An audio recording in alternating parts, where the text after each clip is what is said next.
Ladies and gentlemen, what's going on? It is your boy Noah Jones, and welcome to the Today in Hip Hop Podcast Show, Season 2, Episode 12. Got a great show for you today. As usual, 3 new stories, some things you might not have heard, and I want to get right to it, ladies and gentlemen. We got some Meek Mill news, your boy Meeky. We got some Kanye West news, and we got some news about a guy by the name of FG Famous, who is a best friend of JayDaYoungan, who recently just got shot and killed. As you notice, I did a story on JayDaYoungan's death. His father was also shot during the altercation. And we're going to start there, ladies and gentlemen. Look, JayDaYoungan, his best friend FG Famous, gets arrested for retaliation shootings that took place in Louisiana after JayDaYoungan's death. In the wake of the double shooting that took the life of Louisiana-based rapper JayDaYoungan on July 27th, his best friend FG Famous engaged in a vengeful act that has landed him behind bars.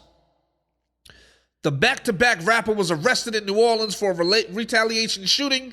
According to reports, there have been numerous retaliation shootings in the name of JayDaYoungan.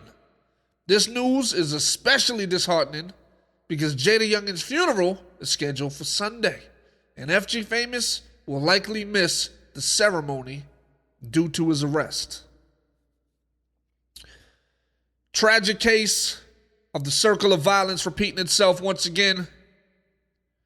People do not realize that these young individuals really are about that life. They really feel like they have nothing left to live for. And since the clout era, these people will do anything to make a name for themselves. Who knows what they're thinking of? Who knows if they think that once they leave the prison system, if they do get out, that they will have a future, a career in entertainment, sell their story, or whatever the case may be. But it's a sad day when you retaliate on a killing and you actually miss your best friend's funeral due to the fact that you are locked up.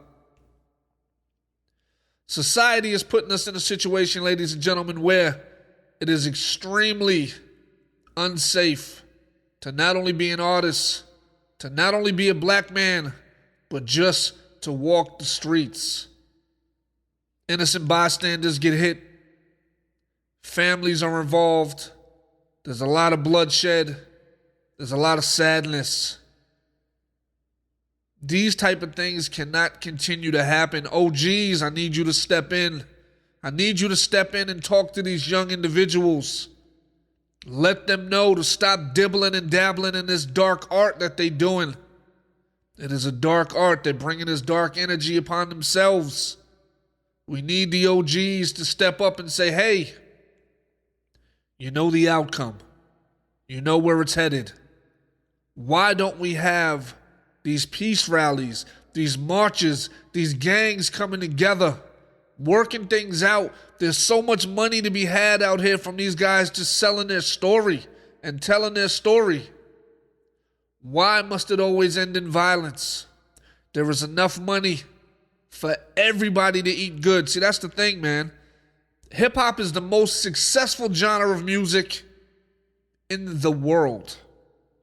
It has provided a way out for so many individuals of many different nationalities. It provided a whole lot of jobs. Moved a lot of people out of the hood. It has been great for the culture. But these stereotypes and this danger and this risk versus reward that goes along with it is getting a little outrageous. It's like the risk is way up here and the reward is getting down here. These guys aren't even able to build their future. And the only people that seem to win off this shit are the record labels. The people that have these people under contract, so that way when they're killed, their streams go through the roof. Or whoever has the life insurance policy on these young gentlemen. Us as individuals, we got to do better. We need the OGs and the uncles and the big brothers and the people with some sense. And not only just them, we need the people that are successful to step in, the Master P's, the Diddy's, the Jay-Z's. We need these prominent figures to step in and take some of these guys under their wing before it gets out of control.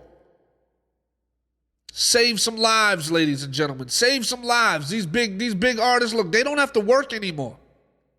They made enough money that they can be philanthropists and take on these artists and take them under their wing and make sure that they are provided an adequate situation to calm these situations down. Every day it shouldn't be about your ops.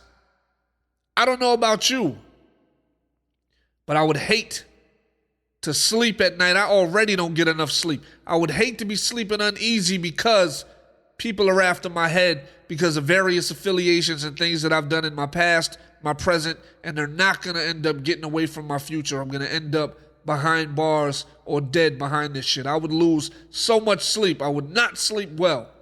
You got to sleep with one eye open. And you have to keep the gun on you at all times so you're not caught lacking. It's a terrible situation. Terrible situation. Rest in peace to the victims. I wish this guy luck. Somebody should have told him there's other ways. There's other ways. Becoming famous and blowing up and doing things the right way is way better than taking your op's life. Kill him with success. Kill him with kindness. Don't be out here acting a fool because we know where that shit's going to end up taking you. Second up, we have your boy Meek Mill. Now, Meek Mill is in the news because he dropped $200,000 on a Dream Chaser's chain, ladies and gentlemen. The chain kind of looks like a dream catcher, you know, like the Indians used to have, and it's flooded with diamonds, and it's got like feathers and things of that nature on it. It also says, following the announcement that Meek Mill parted ways with Jay-Z's Roc Nation management, many were left wondering what his next move would be, and in nigga fashion, he goes and buys a motherfucking chain. Or actually, I'm sorry, a medallion. In true nigga fashion. Meek Mill appears to be focusing on his Dream Chasers label as he dropped a reported $200,000 on a new diamond chain. Meek shared a photo of the chain, which is done in a Dreamcatcher style, and he captioned it, "A very powerful tribe in America." He also tagged New York's Pristine Jewelers in the post, and the celebrity jeweler is known for doing pieces for the likes of Diddy, Mariah Carey, Ja Rule, and many others. True nigga fashion. He gets dropped from his management at Roc Nation, and instead of investing in some property, instead of investing in some acres, what does he do? In true nigga fashion, ladies and gentlemen, spends $200,000 on some jewelry. I'm worried for you, Meek, because you are about as hot as an ice box in Alaska right now. Nobody's checking for Meek Mill. You want to know why? He's been in the game forever. Plus, nobody wants to keep hearing recycled topics over and over and over and over. The drug game, the shoot 'em up, the same generic content that you've been spewing since your day of release. You're just recycling the same shit, my man. People aren't checking for it. They may listen to your shit one time and then move on to something else. Your last album didn't do too well. Matter of fact, the last album that you dropped got more hype and more attention because of the lewd cover that was seen wrapped on buses where children and shit were able to view the nasty material that you had on your album cover. You had very controversial artwork, but it was wrapped on city buses that were driving all through Philly and everywhere else. And you had these young girls and young kids being able to witness your artwork. You know, it looked like strippers and girls with their booties out. And we as individuals, as artists, as rappers, we have to evolve. We haven't evolved since this shit. We have to evolve. Get back to the lyrics. Get back to the meaningful content. Talk about the fact that these people they arrested you and threw you in jail and all this other shit. Like, make music to inspire people. Make music to make people want to do better with their lives. Don't recycle the same shit over and over and over. Now, if Meek is independent, I'm not sure what his record label status is.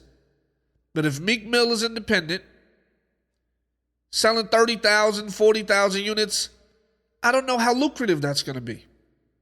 Because you still got to pay the producers, you still got to work out your splits, etc., etc.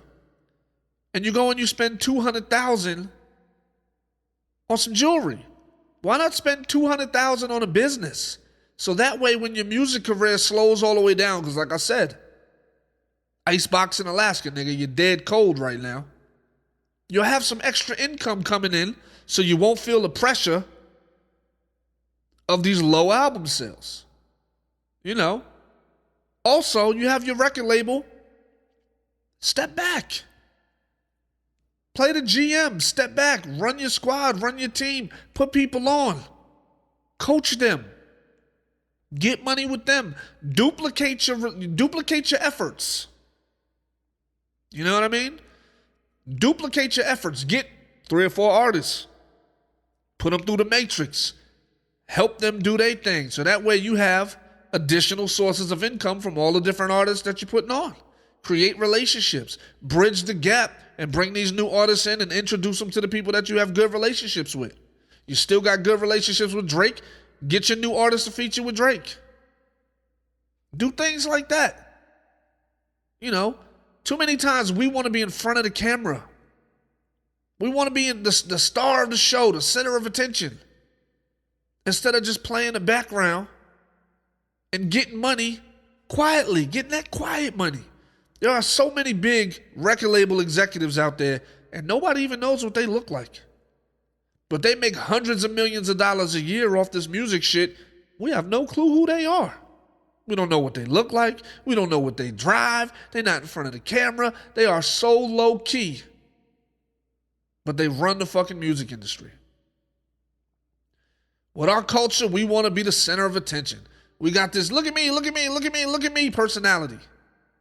Our name got to be front and center. We can't run a business without putting our name on the front of the shit. That's a problem. That's a problem. You've been in the game for mad long. You've had this dream chaser set up for mad long and you haven't pushed it. You haven't done really anything. You tried with Little Snoop, I believe, and he died. Rest in peace, Little Snoop. You know. But you got to get back to it, my man. You got to get back to it. Now, for the final story in today's trilogy. You know, I do a trilogy every time I do a show. We got your boy Kanye West.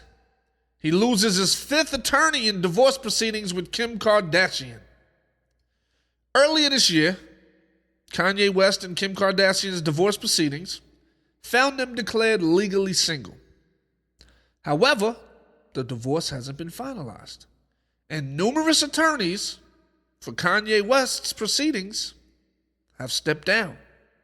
Now it appears the 5th attorney for Kanye West at this point has jumped ship as well. Spectre asked the judge to let her step away from being West's counsel, saying the relationship with Kanye West is irretrievably broken. Spectre was set to withdraw officially, but the judge granted her request this past Friday. The judge also noted if Kanye doesn't submit financial declarations to settle the remaining issues, meaning if he don't show how much bread he got, the case will go to trial in December 2022. If the rapper decides not to respond, Kim Kardashian may get whatever she asks for when the trial arrives. I'll keep you guys updated on what's going on. So, because Kanye's personality is so toxic, he's having people that don't even want to work for him no more. I got a question.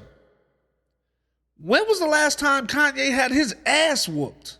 You know, usually that's a solution. That brings motherfuckers down to earth. You get your ass whooped really good, it kind of humbles the shit out of you. So he got a lot of yes men and a lot of people that realize that he's generous financially, so they don't say shit to him and they let him do whatever the fuck he wants. Because I've heard he's very generous. He'll take care of people. He'll spend money. He'll cut the check. He'll do whatever. But it comes at a price.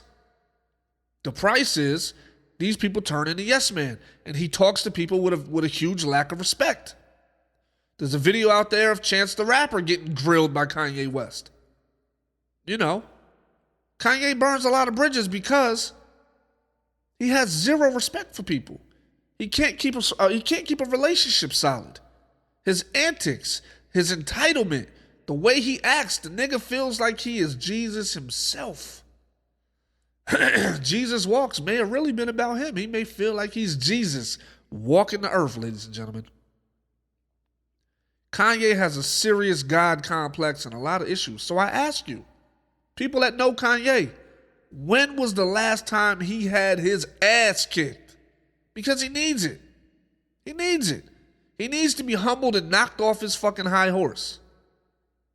He needs it. You know what I mean? So he goes into these situations, you know, like I can understand you're not getting along with one person or two people or whatever, you're not seeing eye to eye, but this is the fifth attorney that's like, nah, I can't fuck with this dude. This dude is just too much. He's too crazy. Too crazy. So he also, you know, had some shit to say because if you notice in the news, Pete Davidson and Kim Kardashian broke up. You know, once you go black, you never go back. You know what I'm saying? Anyway, so their relationship is over with. So what happened is Kanye, he posted a fake edition of the New York Times. And it said, Skeet Davidson, dead at the age of 28. He skeeted-eyed all in your bitch. He was skeeting in your bitch, nigga. Hanging out with your kids, nigga. Doing shit with your kids that you wasn't even allowed to do. Because you was banned from the house and banned from parties and all this other shit. So now, eagle-eyed viewers took note at the small print at the bottom of the fake paper that Kanye made, which read, Kid Cudi meant to play the funeral, but fearful of bottle throwers. Kanye's jab at Kid Cudi comes from recent reports of when Kid Cudi got those bottles thrown at him when he was on Rolling Loud, I believe it was. So he's taking jabs at Cudi. Now, let's not forget, a lot of people give Kanye West credit for the 808 and Heartbreaks album because it was so different and how it changed the culture and how it brought these 808s to the forefront of music industry and how everybody started changing their sound ever since that. Kid Cudi was behind a lot of that music. So it just goes to show you that Kanye's ego is so big that he has lost respect for the person responsible for him even getting some of the accolades that he has right now. You know, 808 and Heartbreaks was a pivotal album. He changed the whole sound. He had the auto-tune. He had the singing on there. The shit was crazy. He caught everybody by left field with that shit. Like, whoa, what the fuck is this? This is a new sound. And everybody was praising Ye. See, a lot of times we praise the person in the forefront, but there's a lot of people behind the scenes that make this shit happen. You know what I mean? And when you blatantly disrespect and send shots at these people, it makes other people not want to work with you. You know, they say it's better to take the high road in certain situations. You know, Kanye should be happy that this guy is no longer fucking his ex-wife or current wife because they're not divorced yet. Baby mama, wife, whatever. He should be happy that the shit is no longer going on. But is he not? No. He's throwing his little shots. So it's because of shit like this, people say, look, bro, you get what's coming to you. That karma. Because you don't know how to shut the fuck up. And appreciate when you get a W. When you get a win, you got to celebrate your wins. When you get a loss, you got to analyze your losses to see what you can do better the next time. You know, that's how things go. That's how life is. But what does this guy do? He's taking shots. Taking shots at people who contributed to his sound. See, here's the thing. Kanye West doesn't do anything on his own. He has a team of people that help him produce. He has a team of people that help him write. So when you think of Kanye West, it's a brand. It's not just one man. You hit a new Kanye song, it ain't written by him. It's written by other motherfuckers. It ain't produced by him. It's produced by him and whoever else is working in the background. It's a brand. You know, You have all these different ideas going back and forth to get the best possible product. And you got a lot of different creative people that do things differently, which allows him to alternate and switch up his sound all the time. But if he burns all his bridges, like he's doing, he's not going to be able to work with the same people. And his sound is going to change and he's going to fall completely off. Unless they just remain yes men and dick riders and just continue to do what the fuck they want him to do. So, but anyway, we will see how things go. I will keep you guys updated in the future. And it's your boy Noah Jones. Thank you for checking out Today in Hip Hop. Make sure you stop by privateroadclothing.com. And if you're interested in my music and things of that nature, my music videos, anything else, and my songs, go to NoahJonesNews.com. NoahJonesNews.com. Love y'all. Stay tuned. Peace.